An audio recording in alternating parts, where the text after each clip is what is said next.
அமைத்து வைத்த மேடை இணைக்கும் கல்யாண மாலை. இன்னார்க்கு இன்னார் என்று எழுதி வைத்தானே தேவன் அன்று. இன்னார்க்கு இன்னார் என்று எழுதி வைத்தானே தேவன் அன்று. கடவுள் அமைத்து வைத்த மேடை இணைக்கும் கல்யாண மாலை. நான் ஒரு விகட கவி, இன்று நான் ஒரு கதை சொல்வேன். ஓங்கிய பெரும் காடு,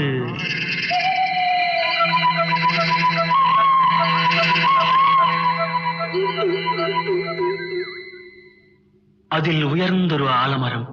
ஆலமரத்தினிலே, அந்த அற்புத வனத்தினிலே ஆண் கிளி இரண்டுண்டு, பெண் கிளி இரண்டுண்டு, அங்கேயும் ஆசை உண்டு.